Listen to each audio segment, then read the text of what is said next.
a hablar de este Día Internacional de la Paz. ¿Cómo poder encontrarnos con la paz? ¿Qué es realmente la paz? Es lo que vamos a abordar también con nuestra psicóloga de todas las semanas, Pirina Ruggieri, que ya está en conexión con nosotros. ¿Cómo estás, Pirina? Es un gusto que nos acompañes una vez más, siempre juntos. Hola Constanza, buen día, ¿cómo están todos? ¿Cómo estás tú? ¿Cómo estuvieron? ¿Cómo volvimos de estas fiestas? Espero que haya sido grato para todos y agradable también haber estado en familia, haberse podido recargar un poquito las pilas para volver a esta segunda patita, este último trimestre del año que se nos viene. Es que se nos viene complejo, digamos. Sí, algunos recargado pilas luego de un fin de semana bastante pacífico, ¿no? Con niños, bien conectados con ellos y en familia. No es el caso de algunas otras personas que lamentablemente hubieron bastante excesos y todo eso. Ese es un tema que hemos ido abordando primero con nuestro especialista Manuel Acuña, y hoy día nosotros querríamos hablar también de la importancia de lo que es la paz en este Día Internacional, Pirina. ¿Qué es la paz y qué tan importante es para el ser humano justamente encontrarla a lo largo de la vida? La verdad que la paz es esa como ideal que uno busca, que está muy vinculada con el sentirse conforme consigo mismo y con lo que ha construido a lo largo de la vida, ¿ya? Está muy vinculada con las relaciones que nosotros tenemos con los demás, pero también con estar conforme con lo que uno ha logrado en esta vida, con los pequeños avances que uno va teniendo a lo largo de nuestro desarrollo. La paz es algo que tiene que ser vivido diariamente y que está muy vinculado en cómo yo interpreto las situaciones que yo vivo en cada instante. Está vinculado principalmente con la interpretación que yo hago de las situaciones que yo enfrento día a día. Nosotros cuando realizamos una serie de actividades, uno siempre, originalmente en psicología, se planteaba que uno era como una caja negra que recibía un estímulo y reaccionaba, así como casi de manera automática, sin considerar que nosotros interpretamos las situaciones. Entonces, es como planteaba el entrevistado anterior, tiene que ver con una actitud, ¿ah? El vivir en paz, el estar en paz, tiene que ver con el sentirse que ha logrado las metas, los objetivos que se ha planteado y que también se relaciona de manera adecuada con los demás. Pero eso tiene que ver cómo interpretamos la realidad que nosotros tenemos, cómo interpretamos las situaciones que nosotros vivimos, a los desafíos que enfrentamos. Tiene que ver con si me siento preparado para enfrentar los desafíos y cómo yo miro al otro, además. Tiene que ver mucho con cómo yo considero al otro que me está hablando. Si lo veo como una persona que es válida, si la veo como una persona que es valiosa, si la veo como un igual. Y ahí yo considero que es muy, pero muy relevante el entender que nosotros somos más parecidos que diferentes. Que nosotros tenemos que considerar la opinión del otro y aprender a aceptar las opiniones que son diferentes a las nuestras. Ocurre mucho que cuando yo opino distinto a un otro, puedo sentir que el otro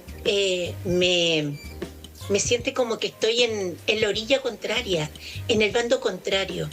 Entonces, eso es el inicio puede ser una diferencia irreconciliable o una discusión que nos lleva a acuerdos. Las diferencias nos separan, pero esas diferencias son percibidas, no son reales. Somos más iguales que distintos. Pero el temor ahí está en que si yo veo al otro no como un igual, le quito la humanidad, comienza comienza la diferencia y paso por encima del otro. Por eso deshumanizarnos es peligroso. Es tremendamente difícil poder llegar nos deshumanizamos, a consensos. claro, nos deshumanizamos cuando no logramos entender que somos iguales, ¿no? Exactamente, exactamente. Cuando yo le adjudico a un otro características que no son humanas.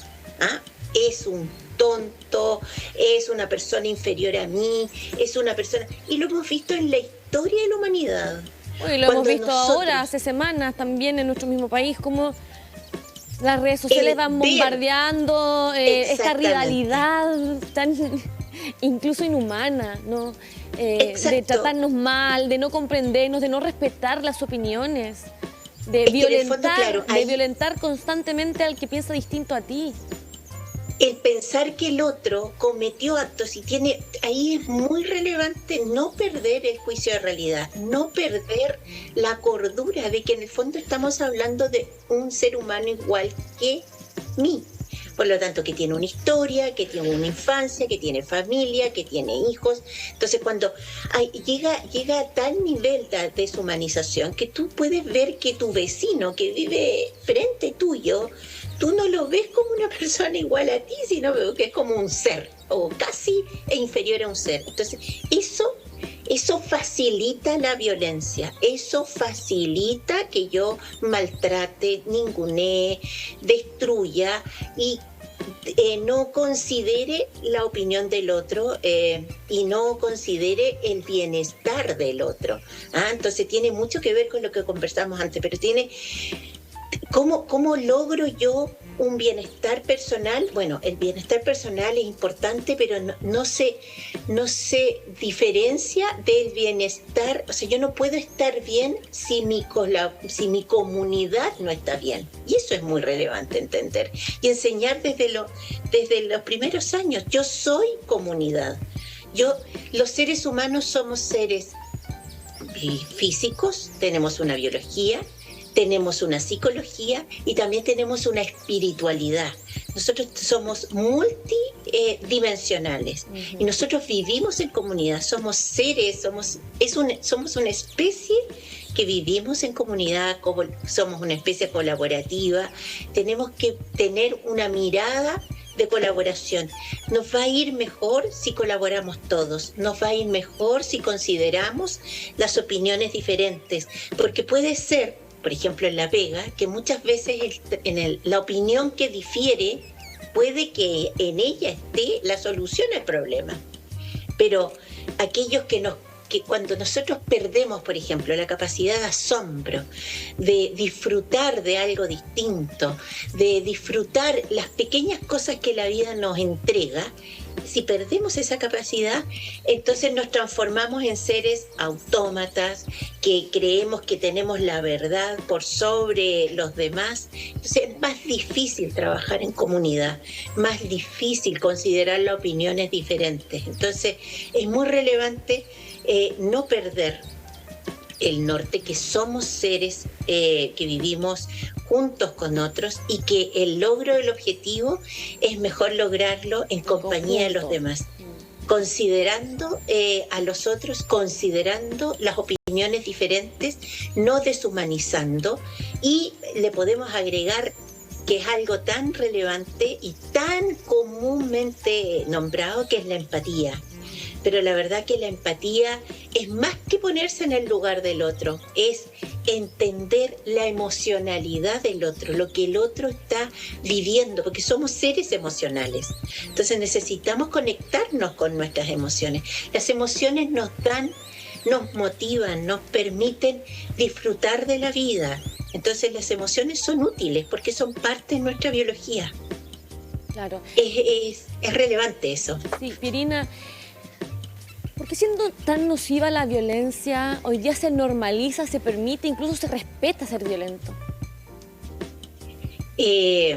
Porque son estereotipos que nos han instaurado, son estereotipos que vienen y que se cree que con la violencia uno logra cosas, pero la verdad que el temor que se obtiene, porque pues, tú puedes ser violento y generas temor, pero ese temor que se genera en el otro genera resentimiento, por lo tanto es un liderazgo o es un logro que es de corto plazo. Al minuto en que uno se descuide, va a venir otro y va a tratar de quitarte este logro, ¿ya? La violencia, la verdad que, claro, está instaurada. Los medios de comunicación, la propaganda, nos bombardean de violencia muchas veces, pero la violencia genera, como te decía, rencor, genera resentimiento y no llega a buen puerto, la verdad. Entonces, desde un tiempo a esta parte hay todo un movimiento igual que va en busca de establecer fomentar la gentileza, fomentar la amabilidad en el logro de los objetivos, por ejemplo, en las organizaciones, en las relaciones interpersonales. Es fundamental ser gentil, ser amable, porque ese es el camino, o es un camino que siembra mayor colaboración, mayor cuidado, y te asegura el logro y la permanencia de los logros de los objetivos. Claro. Entonces, y eso la verdad es que está muy vinculado a un nuevo estilo de liderazgo, la verdad, un liderazgo gentil, que fomente la seguridad dentro de las organizaciones, que fomente la seguridad en las relaciones. Si yo me siento que puedo plantear mis diferencias sin sentir la amenaza del ataque, si yo puedo plantear que no estoy de acuerdo sin sentir la amenaza de la exclusión, eso contribuye a que yo pueda aportar en mi trabajo, que pueda aportar en mi familia, que me sienta reconocida y que me sienta motivada a seguir o continuar en lo que estoy realizando, en colaboración con los demás. Entonces, si tú te fijas, vamos armando una nueva mirada, una nueva forma de relacionarnos. Y a pesar, y yo misma me lo cuestiono, y soy súper honesta, a pesar de que hay tanta investigación actual que vincula toda esta nueva mirada, aún así existe en situaciones de guerra, como lo estamos viviendo, de diferencias, de no poder encontrar realmente la paz. Por lo tanto, desde esa perspectiva nos falta trabajar en la educación. Tenemos que educarnos, tenemos que cambiar el foco, tenemos que fomentar estas ideas en todos los ámbitos, y esta es una instancia tremendamente valiosa. Tenemos que cambiar el foco de los logros. Tienen que ser consensuados, tenemos que fomentar la colaboración, tenemos que fomentar tenemos que lograr que todas las opiniones, por muy distintas que sean, son valiosas. La empatía es tremendamente relevante, el entender y no, porque la no empatía anestesia. Cuando la violencia genera temor y también anestesia. Yo no quiero salir, yo me encierro, yo no escucho, yo ¿Qué pasa veo también al hoy otro día, Pierina, también con la violencia, nos da miedo hasta salir a la calle, nos da miedo dejar a los niños solos? ¿Qué pasa con eso también? Con la inseguridad que se siente claramente hoy día. Porque sin duda que estamos frente a momentos súper difíciles y complicados, ¿no? Mundialmente hablando, y que obviamente todo va repercutiendo en los otros, en todos los países. Entonces, ¿qué podemos hacer justamente para alivianar esa carga y para, dentro de algunos respiros del día, encontrar quizás esa paz que tanto se ha perdido y que tan necesaria es? Mira, tal como decía el entrevistado anterior, primero, todo eso tiene un foco, ¿no? Está claro que hay muchas noticias de violencia que llaman la atención, que copan nuestro día a día, pero eso es una parte de la realidad, no es la realidad completa.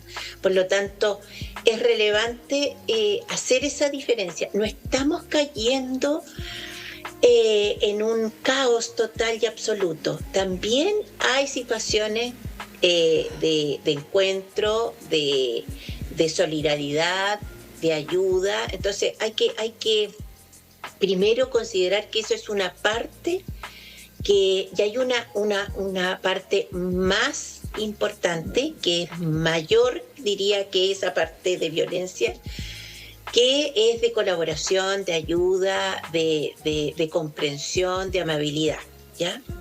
Lo segundo tiene que ver con cómo yo filtro o yo disminuyo mi propio estrés en el día a día. Y ahí tiene que ver con la conexión que yo tengo con mis pequeños logros, con mis pequeños avances, con el cambio de clima, con darme oportunidades de salir, con darme las oportunidades de el reencontrarse darme con pequeñas recompensas. Eso, los pequeños gustos, el reencontrarse con uno mismo, con las satisfacciones personales, con darse tiempos para dejar de lado el trabajo, los niños, la casa. Tenemos miles de responsabilidades. El darnos ese espacio para nosotros, para una conexión con lo que a nosotros nos hace feliz, eso también va de la mano con la paz que quizás podemos encontrar. Exactamente, o sea, el sentir, mira, el agradecer, que es algo que él planteaba, el agradecer, lo primero que uno puede hacer es agradecer al principio del día por seguir estar vivo, ¿cierto? Eso es como fundamental, el dar las gracias y el dar gracias o ayudar a un otro, eso es tremendamente gratificante y eso son pequeñas pastillas de paz que nosotros nos podemos dar día a día, son como pequeñas dosis de paz, de bienestar que nosotros nos podemos dar, transformarnos. Es como uno podría, si uno va al tráfico, va a tener que manejar, va a tener que trasladarse en auto de un momento a otro.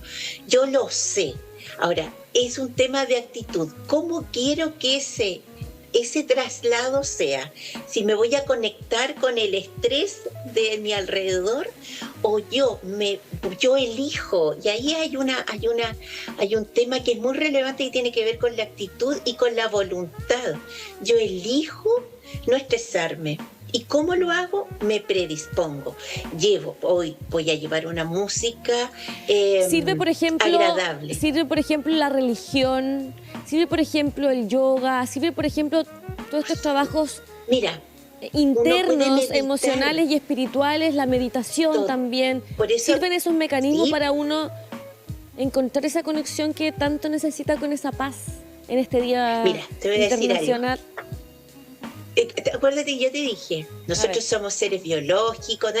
También somos seres espirituales. Es tan importante la religión, las creencias. Yo puedo creer en una divinidad, puedo tener, pero esa conexión que yo tengo con esta divinidad es tremendamente relevante porque le da un sentido a mi vida. Entonces yo digo, hoy mi día lo voy a entregar a ayudar a una persona a hacer, porque independiente de todas las religiones que puedan existir, hay una conexión entre todas. Hay muchas que hay algo más, ¿cierto? Que hay algo más. Hay algo más. Exactamente. Y eso tiene que ver con la trascendencia, con el colaborar, con el ser considerado con el otro. Entonces, tú no tienes que ser un Dalai Lama, ser un monje o estar en un estado zen para ser una buena persona. Tú puedes ser una buena persona, tú puedes elegir ser amable cada minuto de tu vida. Y mucha que uno se siente bien, Pucha que cambia inmediatamente la energía de uno se siente livianito. Al hacer pequeñas cosas en el día. Por ejemplo, una señora que está delante tuyo está tratando de poner las monedas para pagar el parquímetro y no le resulta, por ejemplo, con la tarjeta de crédito. Y va uno atrás y le pone, ya a ver cuánto, la voy a ayudar, y le pone los 600 pesos. El mundo se congela, como que la gente atrás Es Sí, como si fuese pero ¿qué está haciendo? Está loca por ahí. Es como tratar de ser amable, tratar exactamente. No, mira, ser de... amable No te es genera difícil, oxitocina. no es Y no es difícil. mágico. Sí, Hay po. una biología detrás. Uno se siente La mejor que la biología persona a de la la que tú asististe.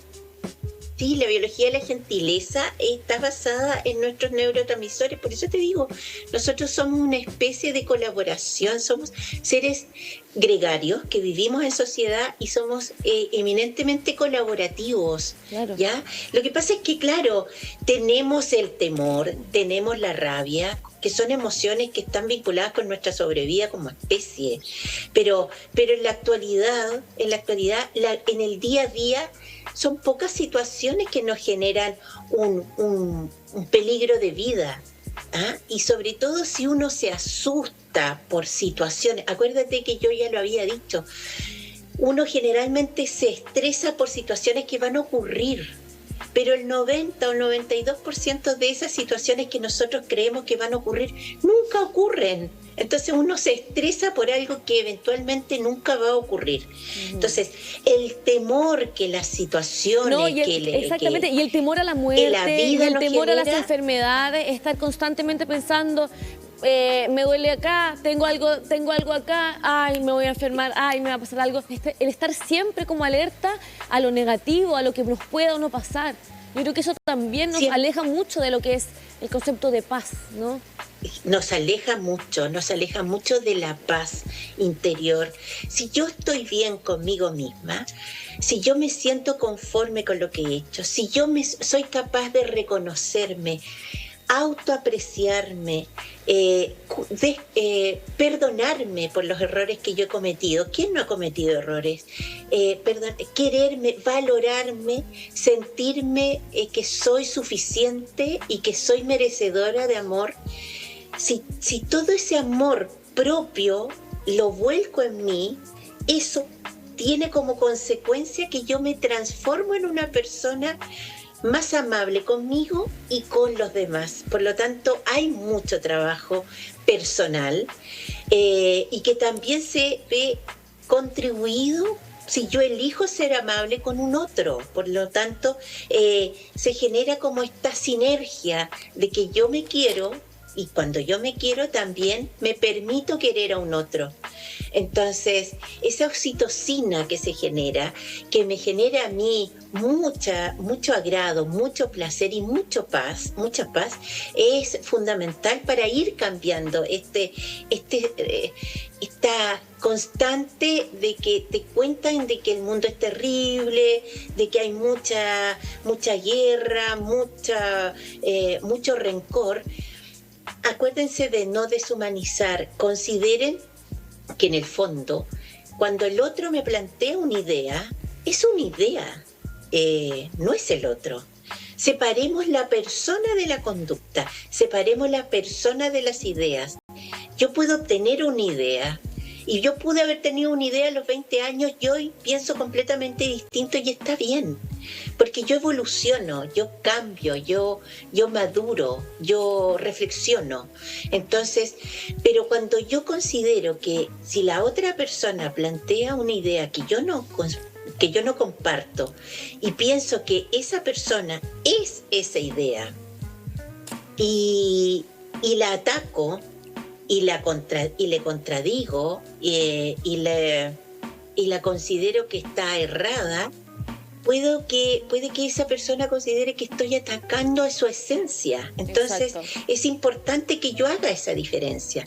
Cuando yo me comunico con un otro, tengo que hacer esa diferencia, plantearle en relación a sus ideas, no a lo que es esa persona. Nuevamente hablamos del punto esencial, ¿no?, para el entendimiento y para encontrar justamente lo positivo que es la paz, es la comunicación, es la comunidad, es comunicarnos y conectarnos con el otro. Me parece que es un tema que ojalá podamos seguir abordando en los distintos capítulos, porque creo que es lo que nos falta en esta salud mental tan deteriorada por una pandemia, tan deteriorada por lo que hemos pasado social y políticamente semanas atrás. Así que te agradecemos, Pierina, por haber hoy día estado conectados con nosotros en este Día Internacional, ¿verdad?, de la paz y la no violencia.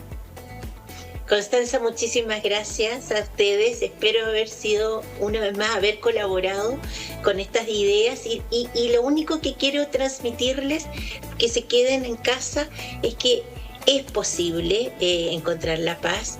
Es necesario encontrar la paz y fomentarla, y basta con que elijan ser amables el día de hoy. ¿Qué van a hacer hoy por el otro? Esa es la pregunta que hay que hacer. Ténganlo como meta, colaborarle a un otro, a una otra, en algo, sonreírle, decirle algo agradable, agradecer por algo. Llamen a alguien, ¿a cuántas personas ustedes le han agradecido en su vida? Llamen a una y decirle gracias por haber estado ese día el expresar conmigo. el amor también es tan importante para sentirnos mejor, amarnos. Exacto. Y entregar justamente ese amor a las personas que nos rodean, no solamente a los que queremos, sino que ojalá a todos los que estén a nuestro alrededor. Gracias, Pirina, por estar con nosotros. Constanza, un gusto. Nos vemos. Estamos en contacto. Nosotros a continuación queremos invitarte, porque para encontrar la paz también tenemos que conectarnos con el patrimonio artístico y cultural. Queremos comentarles detalles del conjunto artístico llamado Los Tres Poderes. Tuvimos esta conversación con la comunidad del contenido, con Constanza Rivera, hablando con Armando Cartes y Antonio Cepeda, y quiero mostrarte justamente esta entrevista. Miércoles, mitadita de semana, pero con carita de jueves, semanita corta, pero también nos damos el tiempo para hablar respecto a todo lo que está ocurriendo respecto al rescate patrimonial, artístico, cultural, arquitectónico, en torno a todo acá en nuestra zona. Armando Cartes nos acompaña en esta oportunidad, abogado y doctor en historia. Profe, un gusto que nos acompañe constantemente. Hola. Que había quedado ahí pendiente un tema, porque tenemos acá también a Antonio Celada, arquitecto, fundador de la Escuela y Facultad de Arquitectura acá en la Universidad de Concepción. Antonio, un gusto que nos pueda acompañar también en esta jornada. Igualmente, igual. Sí, porque, profe, nos habíamos comentado ahí unas semanitas atrás respecto a todo lo que ocurre también con los tres poderes, de todo lo que se ha estado generando también en este momento y en este contexto de visibilizar lo que tenemos en nuestra zona, y esa es la idea también de estas conversaciones. Así es, tuvimos la alegría hace una semana atrás de reinaugurar en su nuevo emplazamiento la escultura de los Tres Poderes, que era parte de una gran intervención que se hizo en el Parque Ecuador en los años 80 y ahora quedó dignamente recuperada en un lugar donde se aprecia, se valora, y tenemos la mayor suerte todavía que esté con nosotros Antonio Celada, que fue el arquitecto responsable de ese proyecto y también que de alguna forma quien conceptualizó esta idea de esta escultura fantástica, que son 40 toneladas de granito y que ahora va a estar disponible para que los penquistas la puedan disfrutar en el Cementerio General de Concepción, en el patio de las esculturas que estamos formando ahí en el crematorio del mismo cementerio. Sí, bueno, Antonio, agradecerte claramente que te hayas dado el tiempo de acompañarnos y poder comentarnos esto respecto en el contexto histórico, lo que podemos disfrutar ahora y volver a aprovechar esto y, como hemos hablado en otros momentos acá, de apropiarnos de nuestros espacios, de también formar parte, ir conociendo también esa historia respecto a estas instancias. Sí, claro, en verdad es una estupenda cosa de haberla trasladado, porque originalmente se instaló en el recinto, en el área del terreno que tenía SEMA Chile, pero nosotros cuando hicimos ese trabajo, y que fue en el contexto a la vez de un proyecto para todo el Parque Cerro Caracol, se instaló en lo que era un espacio público. Sin embargo, y esa fue siempre la idea, de que fuera absolutamente público. Pero al poco andar, SEMA acercó toda la propiedad completa. Incluso eso que apenas ellos ni siquiera llegaban a ese lado. Pero se acercó con una reja muy sólida, muy alta, y no se podía entrar. Entonces nadie de la ciudad prácticamente en muchos años pudo conocer ese trabajo, que era una fuente muy linda en verdad. Ahí ustedes la vieron, ahí la estamos mostrando. viendo las imágenes precisamente. Claro, entonces fue algo absolutamente inesperado, desaprovechado absolutamente. Y ahora cuando se recuperó SEMA, con todo el lío que hubo, la recuperación de todos los bienes de SEMA Chile, no sé si fue fortuna o infortunio, digamos, que en algún momento ese terreno se lo pasaron a los bomberos, que están al lado, y de repente yo vi que estaban empezando a demoler toda la fuente, y hablaba con Armando, y Armando también estaba espantado porque Era increíble que fueran a demoler eso. Sí.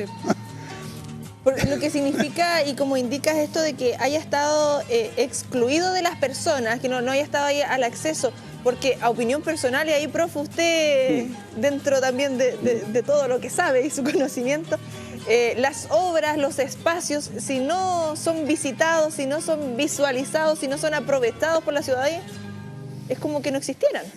Claro, Exacto. todo su sentido es que tenga una capacidad de ser apreciada por el público, porque, digamos, Antonio podría explicar mejor cuál es el sentido de la escultura, que es múltiple, porque era más compleja. Lamentablemente no pudimos rescatar todo, no pudimos rescatar la fuente de agua, ni los muros, ni otros elementos que le dan contexto, pero sí la escultura, que es la pieza central. Y de alguna manera homenajea a los pueblos prehispánicos por esta piedra maciza que uno puede conectarla incluso con nuestro mural de la universidad. Sí, tiene una Y entonces uno piensa en los primeros habitantes de Concepción. Ustedes saben que la obra tiene una lectura que es libre, que escapa al autor, y sin embargo cada persona ve lo que quiere ver. Nosotros vemos a los primeros habitantes de Concepción, esos mapuches que llegaron de la Isla Mocha, incluso a los afrodescendientes, a los españoles que unidos con nuestros habitantes originarios tienen origen en este pueblo biobano y ovense, que es la base del pueblo chileno.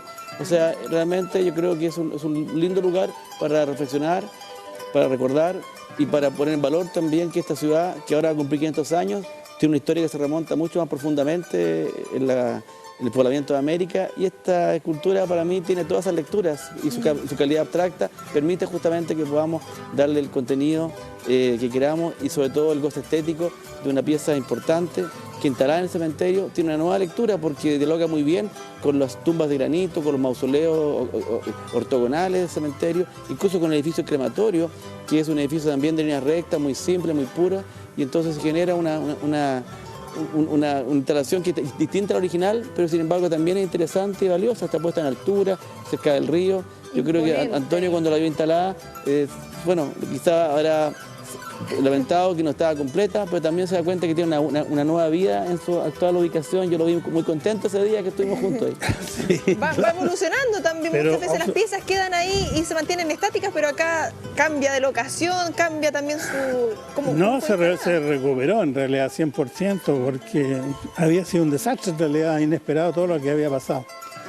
Y claro, reinstalarla significa que la gente la va a ver y la va a apreciar, va a disfrutar de eso.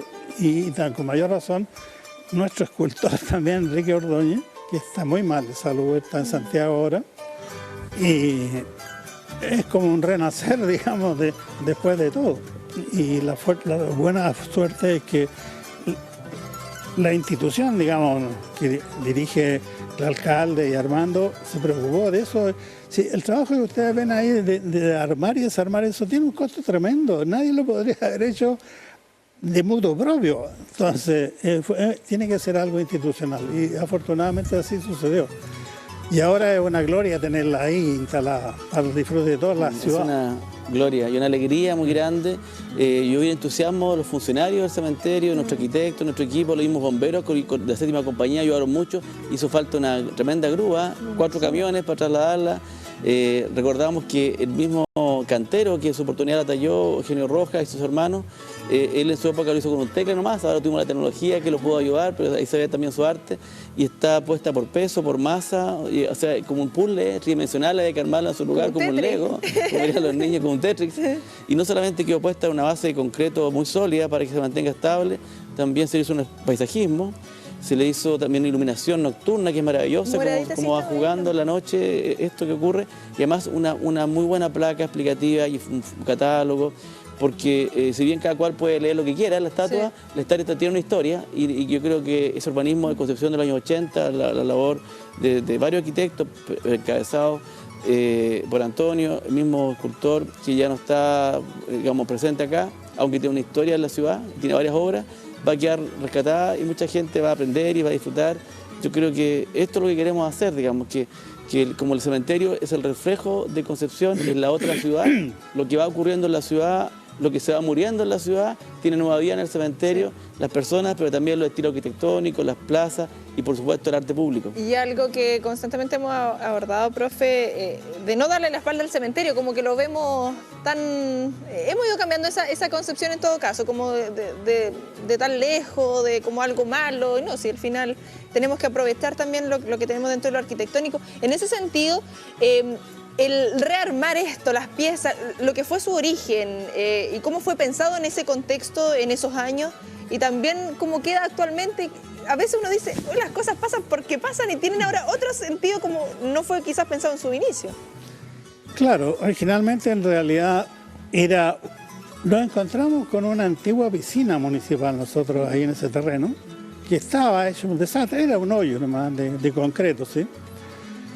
Y ahí propusimos entonces la idea de hacer esta fuente de los tres poderes. En realidad el nombre viene de la fuente de los tres poderes. Y recuperamos la piscina, la subimos, la revestimos con cerámica. El fondo entonces quedó toda una superficie de cerámica de colorido, con incluso un diseño de ondas.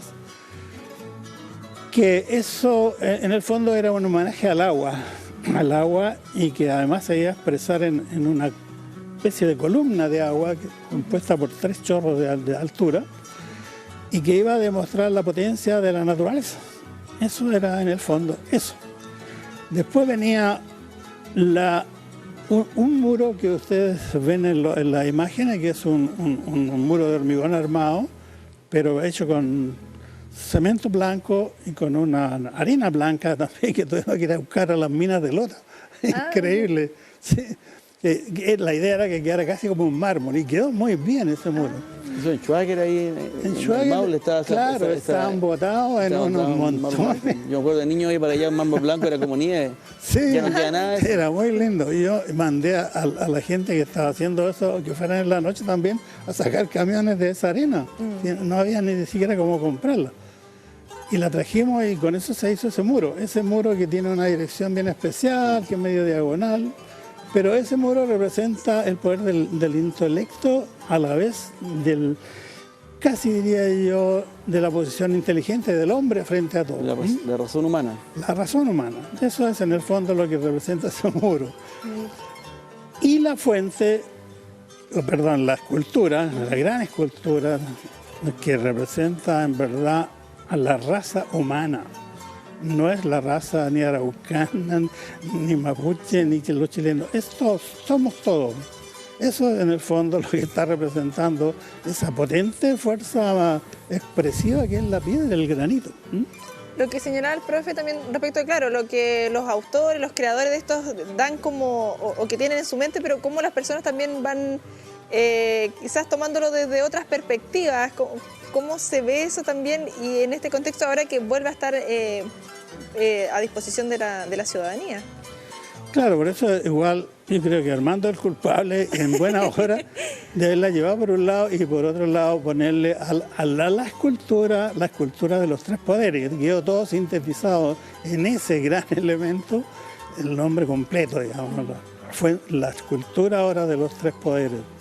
Rebautizada. Es bonito porque en ese lugar se está creando un parque de esculturas. Instalamos hace unos años atrás Ad Infinitum, una escultura de Augusto Costa, un escultor chileno radicado en Venezuela, una escultura imponente, 7 metros, que apunta hacia el cielo, es la pareja hacia el cielo, y en cambio esta es más telúrica, ¿no es cierto?, sí. más maciza, y además imposible no asociarlo con la arquitectura de los pueblos precolombinos, mayas, pero también incas, con su trabajo de la piedra, que se ve reflejado, como te decía, en el mural Presencia de América Latina, en que pareciera que lo que está dibujado aquí en volutas de óleo, allá está en la piedra con el cincel esculpido. Así que es una muy bonita relación y además realmente fue una maravilla el desarme y el rearme de la obra, porque se hizo cada pieza la más liviana, pesaba 800 kilos, como 50 toneladas en piedra. Hoy día nos hacen cosas de esa magnitud, sí. todo es más modesto, todo es... más compacto, hasta incluso livianito. Y esta estatua, esta escultura nos va a sobrevivir a todos. Sí. Y vendrán, yo ya he visto, es como ya un mes ahí, cómo la gente saca fotografías, la mira, la aprecia, la lee, Los niños quieren subirse, no los dejamos. Y lo bonito también que uno permite esta tridimensionalidad de verlo desde otros ángulos. Así Como es. que Sí, desde sí. abajo, desde arriba, un poquito más lejos, más cerca, al fondo, como se conecta también No, con es el bonito espacio. y la verdad habría sido una pena enorme porque ya lo contaba Antonio, estuvo encerrada, oculta por esa reja de Semachile, y ahora con la ampliación de la séptima compañía de bomberos, tuvimos unas buenas conversaciones con ellos, con Gonzalo Olgueta, que es el director de la compañía, para hacer esto y con una cierta audacia también, formamos una especie de comodato y se fue al cementerio por 30 años, pero a ver quién la saca, quién la mueve. El trabajo Si ahí alguien se para... atreve a moverla, va a tener que gastarse unos buenos pesos y yo creo que y el espacio también se la va apropiando porque está también instalada, porque está en una plataforma elevada donde preside sobre todo una ciudad yerma que es la del cementerio y ahora pensamos hacerle una escala, digamos, monumental al crematorio para que se pueda llegar cómodamente a pie por un sendero muy sutil, entonces va a tener una aproximación también muy grata, porque la idea es tener no solamente un elemento aislado, sino Que conecte. que conecte. O sea, un nuevo urbanismo. Lo que tenía pensado Antonio era estupendo en el parque, se frustró por circunstancias como esta, pero ya va a tener el reposo, los espacios, para que pueda apreciarse con la calma y los tiempos que nos da el cementerio. Así que yo creo que es el mejor destino posible, me alegro que haya funcionado y agradezco el apoyo de Antonio, que inmediatamente sumó a la idea, porque a veces los artistas no quieren que Son más recelosos, claro, es legítimo porque pensaron en un lugar, en un contexto, y cambiar las circunstancias, a veces cambia todo, pero él en cambio entendió de inmediato que era una oportunidad que esto quedara como un regalo para la ciudadanía, porque ese es el sentido del arte público, ¿no es cierto? Que sea un regalo. Obviamente. Por otro lado, tuvimos una suerte extraordinaria de que estuvieran los canteros que hicieron la obra, porque una cosa es hacer la escultura. Primero hay que hacer, claro, la idea global, que era lo que yo explicaba, lo de la fuente, Sí.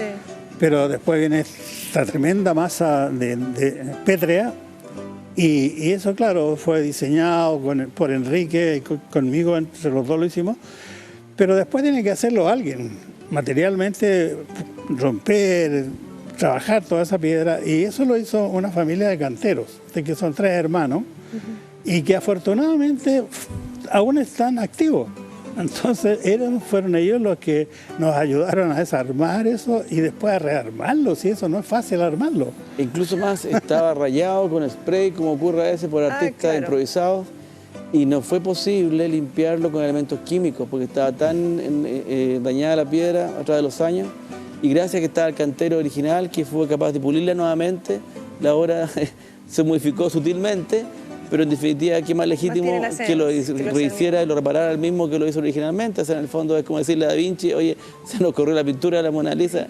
Yo creo que él está habilitado para repararla. Eso ocurrió aquí, mínimamente, pero por eso la obra ahora quedó realmente impecable a su antiguo esplendor. Sí, por eso cuando uno dice cuando las cosas tienen que pasar, pasan. Se dan todas las instancias para que vuelva esto a la ciudadanía. Él también estuvo presente con su hijo, que está siguiendo su oficio de cantero. mira. Yo creo que también hay un patrimonio intangible, la continuidad de los oficios, que Sí. también es bueno valorarla y quedó ahí reconocido, lo homenajeamos. Yo creo que, profe, ahí usted nos va a tener que dar el contacto para poder ahí ir profundizando. Quizás podemos ir a visitar también Sí. para ir conociendo en profundidad in situ. Para algunas personas quizás nos están viendo de otras partes y no tienen la oportunidad de venir acá a Concepción a visitar el cementerio. No puedo dejar pasar también dentro de este contexto y aprovechando ambos esta reapertura de la Plaza Independencia, lo que significa claramente, estamos viendo las imágenes, este espacio turístico, en lo arquitectónico también. Ahí quiero quizá algún comentario de Antonio, pero profe, volver a tener nuestro espacio previo al 18, que lo habíamos hablado un par de semanitas. Sí, no puede ser más oportuno porque esta mañana se reabrió la plaza justo con la primavera, cuando las familias más necesitan y añoran su plaza con espacio verde, de reunión, lleno de flores. La verdad quedó muy bien, yo estuve presente, me encantó. Y lo más novedoso, que también le considero una estupenda noticia, que el alcalde anunció que la escultura de Pedro Valdivia iba a volver a la plaza, volviendo a lo que era tradicional, a una plaza que no solo tiene un valor natural, sino también simbólico, porque comentamos recién con Antonio cómo está ahí la Virgen María presidiendo la catedral, bajo cuya invocación se fundó la ciudad, está Leo Saceres mirándola de frente, sobre el pasado económico de Concepción, también como ciudad liberal y moderna. pero está Lautaro mirando al sur, que es la matriz indígena de nuestra identidad, y Valdivia, el fundador, mirando hacia el norte. Siguen peleados, siguen dando la espalda, parece, pero están ahí ellos, y más que como personas, están como dimensiones de la identidad de una ciudad compleja que está cumpliendo ya casi 5 siglos y por lo tanto necesita y merece, no digo yo celebrar, homenajear, pero sí recordar su pasado, y aunque el pasado a veces tiene zonas de sombra y de luz, Sí. pero no se puede negar como si no hubiera ocurrido, así que yo creo que es una buena noticia y ojalá que esto ocurra durante el próximo año, porque es una señal también de normalidad, que espero que el comercio y también los vecinos tomen nota y hagan también esfuerzos por recuperar sus espacios, porque la ciudad no se recupera sola, se recupera entre todos, en un esfuerzo público y privado, y esto para mí es una señal en la dirección correcta. Sí, aprovechando respecto a lo que yo indicaba, muchas veces como que la ciudadanía común y corriente, y no tiene por qué, pero me gusta también acercar estas temáticas. Dentro de lo arquitectónico vemos algunas disciplinas como muy lejanas, pero convivimos con ellas diariamente, y debiésemos también tener un poquito más de, no sé si el conocimiento técnico, que para algo están los especialistas, pero sí respecto a lo que podemos encontrar en nuestra plaza. Sí, bueno, lo que pasa es que la plaza tenía una gran variación. Yo no he visto cómo está ahora, no la he visitado, pero antiguamente la plaza tenía otra forma de usar y circular por la plaza. Incluso mi colega Jaime García escribió un artículo muy interesante una vez, que era que habían bancos en los dos lados donde se daba la vuelta completa, y los bancos se miraban entre ellos, uno al lado del otro. Sí. Entonces por eso era una zona de paseo, de pololeo, de descubrir, y mucha gente que se descubrían ahí y se hacían amigos, a veces entrañablemente por toda la vida. Era distinto. Ahora después se transformó, a raíz de que se cayeron los grandes árboles, en una plaza seca, una plaza vacía, que también han estado de moda en gran parte, haciéndole a veces imitando a los europeos, pero es muy distinta al concepto de la plaza chilena. Entonces no sé cómo quedó ahora, pero por otro lado me acordé ahora que Armando nos contaba esto de las culturas, cómo la van a poner de nuevamente a Pedro Valdivia. Justamente con Enrique Ordóñez nosotros hicimos un concurso nacional muy grande que hubo cuando se celebraba el 5º centenario del descubrimiento de América. Y fue un concurso que lo ganamos lejos, en Santiago, pero que desgraciadamente no se construyó por los cambios de gobierno. Entonces ahí teníamos 2 grandes macizos, tal vez de ese porte, pero verticales, donde en uno estaba la civilización europea, que es la que venía, y por otro lado estaba la civilización precolombina, al otro lado, pero mirándose, enfrentándose en un cuadrado en forma diagonal. En lo que era una placita no muy grande, pero muy interesante, porque era una pirámide invertida, una pirámide maya invertida. En vez de subirse, se bajaba. Entonces, desgraciadamente eso nunca se hizo. Yo creo que ha sido uno de los concursos más espectaculares que se hicieron en Chile, justamente también por la época, que era celebrar un gran acontecimiento. Pero por los cambios políticos no se construyó finalmente. Bueno, entonces, la plaza, perdón. Sí, no, y Enrique ahí, claro, y habíamos hecho esto de enfrentar a las dos civilizaciones, y esto en una arcada lateral también greco-latina, con una serie de pavimentos hechos con mosaico pero grande, claro, mucho más grande que estos baldosines, hechos con mármol chileno de colores, con iconografía precolombina. Muy interesante, pero ahí quedó. Pero ahí nos encontramos con las dos culturas mirándose de frente. Bueno, nuestra plaza de armas es muy histórica, es la única plaza de independencia de Chile. No es tan antigua porque hay que recordar que la ciudad nació en Penco, se reconstruyó en este Valle de la Mocha, así que la plaza de 1764-65, cuando un agrimensor francés, Villugran, trazó a cordel las calles y dijo: esto para la catedral, para el cabildo, para las grandes familias, para el cuartel de dragones, y ahí entonces quedó nuestra plaza. Que Catedral con pilares. De poquito, claro, porque plaza con la rejita y yo recuerdo, y acá le cuento... Eso es más moderno, porque sí, en realidad la plaza tiene historias más antiguas. Yo recuerdo dentro de una charla en primer año de periodismo, fue a dar una charla de profe y comentó lo que era esta reja que está en la Plaza Cruz y me quedó tan... Lo que pasa es que esa reja se instaló cuando se le instalaron pilones de agua potable en la esquina de la plaza para que la gente no sacara más fuentes, Sí. porque Concepción es muy, muy curioso. La ciudad no tenía agua potable, no tenía alcantarillado, pero la plaza, la fuente, tenía chorros de agua en la fuente, lo que era un poco loco, ¿no es cierto? Le interesaba más la decoración, el prestigio de la ciudad que la higiene. Y por eso entonces, para que la gente dejara de extraer agua de la fuente, se cerró con esta linda reja, se entraron estos pilones, que después cuando la ciudad ya no se les interesó, se puso en la Plaza Cruz y por suerte todavía se mantiene. Pero esa plaza es la Plaza Independencia porque ahí hay una piedra que recuerda que O'Higgins proclamó la independencia, después de eso hubo hasta trincheras en revoluciones previas y el paisajismo que dice Antonio es muy importante, hasta Claudio Gay estuvo ahí herborizando, como se dice, buscando plantas chilenas ahí. Después el intendente Menchaca Sanders instaló esos tilos que son tradicionales, un tornado sacó muchos de los tilos, pero ahora hoy de la mañana vi que muchos árboles se mantienen, no era la idea hacer una plaza dura, como hay en otros lados, y la gente lo rechaza porque nosotros estamos acostumbrados a la plaza como un jardín y como un parque en ciudades que están demasiado urbanizadas, que le faltan áreas verdes. Y dentro de este contexto también de cambio climático y todo cómo va... O sea, también de vida urbana, de la gente que vive en pequeños departamentos, en el centro, cada vez más denso, necesita estos espacios de recreación. Se mantiene la araucaria fabulosa que tiene la plaza, que ya tiene 3 siglos, y se cambiaron unos árboles que estaban dañados, podridos, pero básicamente los espacios verdes están muy bonitos. Mantiene la esencia. Y tienen unas flores maravillosas, así que los invito a verlo, porque al menos en la mañana estaban todas, no sé qué va a pasar mañana. Pero... Ahí vamos a ver, tampoco he tenido la oportunidad de ir a verla, sí, ahí está recién inauguradita, así que ahí vamos a ver cómo transcurre todo esto. Profe Armando, siempre un gusto que nos acompañe. Gracias por la invitación. Antonio, también un gusto, ojalá tener la oportunidad de otra visita y poder conversar de otras temáticas. Me encantaría porque la idea también de hablar de esto de la recuperación de los patrimonios Sí. es ultra interesante y ahora estamos en una cierta crisis, entonces hay que Posicionar, ir a ese. visibilizarlo. Ahí sí me salió enredo, ya adelantándome el 18, que tengan una excelente fiesta estos días. Siga celebrando ahí, profe. Bueno, el 18 es un patrimonio intangible. Yo creo que la patria merece reflexiones, pero también libaciones, ¿no es cierto?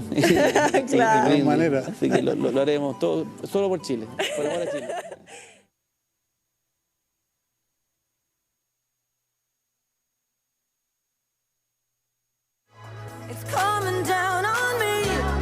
Hace 5 meses sufrí un infarto y gracias a la rápida atención de los cardiólogos en urgencia, sigo con vida. Era una cirugía de alto riesgo, pero gracias a los doctores sigo aquí. Atención integral centrada en el paciente. Alta complejidad y capacidad resolutiva. Calidad y seguridad de los procedimientos. Calificado equipo multidisciplinario. Clínica Bio Bio. Nuestra especialidad, darte confianza.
11:11 y ya seguimos de vuelta aquí en nuestro matinal Siempre Juntos. Vamos a continuación a hablar de cultura, a hablar de arte y a hablar, por supuesto, de las orquestas infantiles que se realizan nuevamente y de manera presencial este 2022. Artistas del Acero nos trae esta interesante noticia donde, ¿cierto?, se congregan más de 300 estudiantes con el fin de poder disfrutar de un encuentro musical que sin duda tiene bastante de positivo para ellos y también para las familias y para los organizadores. Para conocer detalles nos acompaña Marcia Orellana, quien es encargada de programación de Artistas del Acero, a quien obviamente bienvenimos. ¿Cómo estás, Marcia? Es un gusto que puedas sumarte a esta entrevista para así analizar justamente cómo ha sido el desarrollo desde el 2018 de estas orquestas juveniles e infantiles que obviamente tienen como organizadores a ustedes como Artistas del Acero. Buenos días. Buenos días. Bueno, aquí estamos contentos como organización, como Corporación Cultural Artistas del Acero, de poder retomar este encuentro regional de orquestas juveniles e infantiles de la región, que desde el año 2019 no se había podido realizar por la pandemia, obviamente. Así que muy contentos de poder iniciar este nuevo proceso que comenzamos ya en agosto, con una modalidad híbrida también, porque iniciamos todo el proceso de formación de este encuentro a nivel online, vía online, y luego ya partimos mañana con este encuentro. Sí. Vamos pasito a pasito reconociendo, por ejemplo, cómo es que se vive un proceso de formación desde la hibridez y desde este concepto virtual que obviamente la pandemia era lo único que nos permitía, ¿no? ¿Cómo se vivió esa organización? Bueno, ha sido complejo en términos de que quiero contarte además que muchas orquestas durante la pandemia cesaron de trabajar, no todas pudieron trabajar de manera online, por lo tanto también ahí hubo un receso en muchas de ellas, de las orquestas que participan de este encuentro, y hoy día, como te contaba, tenemos esta manera híbrida para poder de alguna manera ver el nivel, el diagnóstico también en qué estaban las orquestas. Por eso hicimos esta primera etapa que es híbrida, que es online con los profesores y con los músicos que estaban a cargo de esta formación, por instrumentos también, las cuerdas, las percusiones, etcétera, todos los instrumentos. Y fuimos trabajando de esta manera como también la posibilidad de hacer este diagnóstico y ver cuál es el nivel. Y ahí nos encontramos con varios niveles, tenemos niveles básicos, medios y ya más avanzados, los que pudieron estar trabajando durante la pandemia, otros que no pudieron trabajar. Y también tenemos nuevas orquestas, tenemos orquestas semilleros. Las orquestas van egresando, ¿verdad? Van cumpliendo un ciclo y luego se van desarrollando. Las distintas etapas que tú misma nos has ido comentando. Claro, luego egresan y comienzan a generarse estas nuevas orquestas y tenemos varias orquestas que son orquestas semillero. Por ejemplo, la famosa Orquesta Juvenil de Curanilahue, ellos son semilleros, están recién empezando su proceso de formación también como orquesta. Así que tenemos de varios niveles que van a estar participando en este encuentro. Sí, más de 300 niños de la región forman parte de esto positivo que se da, ¿verdad?, a lo largo de las comunas, de poder revitalizar y visibilizar también todo el esfuerzo que implica el poder organizar, ¿cierto?, a todas estas orquestas. ¿Cuál es lo positivo también de que hayan tantos niños participando? Tantos niños preparándose para un encuentro como este? Mira, es muy importante mencionar que lo que significa también la educación artística en los niños, niñas y jóvenes, el fomentar la creatividad, el poder generar un trabajo colectivo, un trabajo en equipo. Eso es muy importante porque las orquestas trabajan como en grupos, ¿verdad? Es un trabajo más bien colectivo.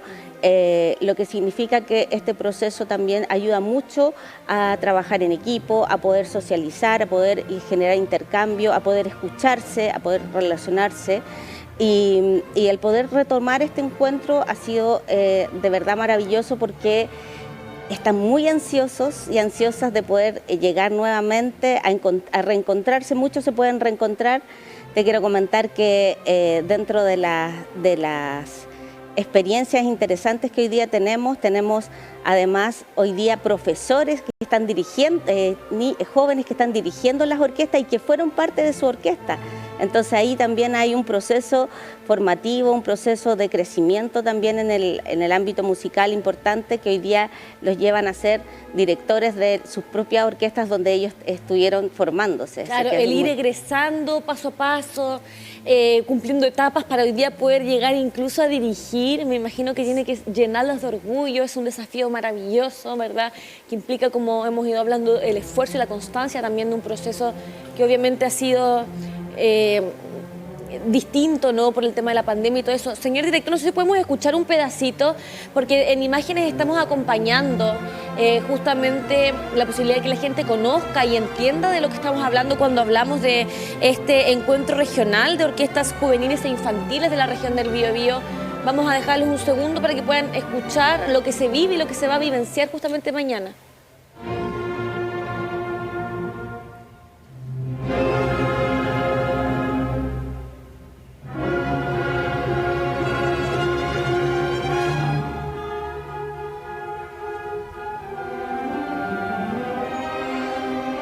¿Qué tal?